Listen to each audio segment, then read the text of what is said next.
అందరికీ నమస్కారం. నేటి నా కవిత. జీవితమే గ్రంథం, జీవించటమే గ్రంథాలయం. ప్రాపంచిక విజ్ఞానాన్ని తెలియజేసేవి గ్రంథాలు. గ్రంథాలకు నిలయమే ప్రదేశమే గ్రంథాలయం. జీవితమే ఒక గ్రంథాలయం. ప్రతి వ్యక్తి జీవితం ఒక గ్రంథమే.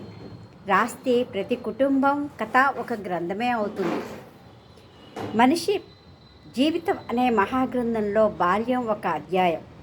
పుట్టుకతో తల్లిదండ్రులు, తోబుట్టువులు, బంధుమిత్రులతో ఆడుతూ పాడుతూ గారాబంగా బాధ్యత లేకుండా ఆనందంగా గడిచిపోయేదే బాల్య మొదటి గ్రంథం.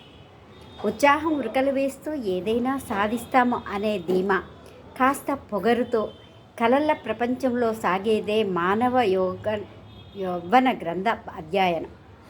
పెళ్ళి, పిల్లలు, సంపాదన, బాధ్యతలు, మనిషి జీవన మూడవ అధ్యాయం. ఈ అధ్యాయంలో కోపాలు, తాపాలు, ప్రేమలు, అలకలు, అన్యోన్యతలు, సంయోగాలు, వియోగాలు అన్నీ ఉంటాయి. ఆనందంగా ఉంటే పులకరించిపోయి కష్టం వచ్చినప్పుడు బాధపడటం ఈ అధ్యాయంలో దాగి ఉంటాయి. ఇందులో అనేక పాత్రలు వచ్చిపోతూ ఉంటాయి. ఒకరి జీవిత గ్రంథం ఇంకొకరికి స్ఫూర్తినిస్తుంది. ఒకరి అనుభవం ఇంకొకరికి గుణపాఠం అవుతుంది, ఇంకొకరికి హెచ్చరిక అవుతుంది. విజయాలను తృప్తినిస్తాయి, అపజయాలని హృదయాలని ముళ్ళులా కుచ్చుకుంటుంది.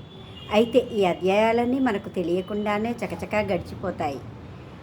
క్షణం తీరిక లేని కర్తవ్య నిర్వహణలో సాగిపోతుంది. అన్ని బాధ్యతలు తీరి వయసు ప్రభావంతో శక్తి హరించుకుపోయి మనిషి ఆత్మావలోకన దశకు చేరి అధ్యయన లోకంలో శూన్యత్వం పలకరిస్తుంది. ఏదో వెలితి, అందరి నిర్లక్ష్య భావన, అందరి ఆత్మీయత కొరకు మనిషి ఎదురుచూపు, ఆనందం కొరకు హృదయం ఆరాటం, ఏదీ చేయలేని చేతగానితనం, ఎవరు కాపాడుతారు అనే ఆందోళన, సంతానమిచ్చే ఆదరణ సంతోషఘట్టానికి కారణమవుతుంది. నిరాదరణతో కూడిన కాఠిన్యం మనసును గాయం చేస్తుంది. ఎలాంటి అనుభూతి అయినా గ్రంథం ఆగదు. ప్రతి మనిషి జీవితంలోనూ ఒక సంకలనం గ్రంథం ఉంటుంది. ఇంటింటా ప్రతి వ్యక్తి జీవన గ్రంథమే.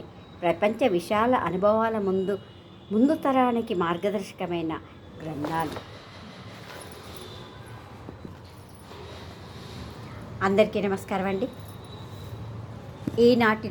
మేటి కవిత. జీవితమే ఒక చదరంగం, జీవితమే ఒక చదరంగం, నిత్యం ఎత్తుగడల పర్వం, ఏమరపాటుగా ఉంటువా జీవితమే చిన్న భిన్నం.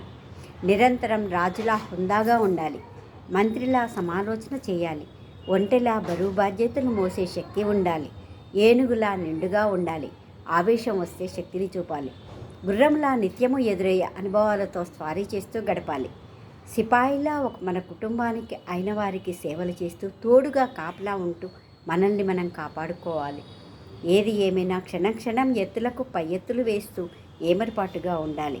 ఎందుకంటే తీయని మాటలతో మన చుట్టే శత్రువులు కూడా ఉన్నారని గమనించాలి. తగు గ్రహింపు లేకపోతే మన జీవితాన్నే ఆక్రమిస్తారని గ్రహించి మెలగాలి. జీవితమే ఒక చదరంగంగా మెగలాలి.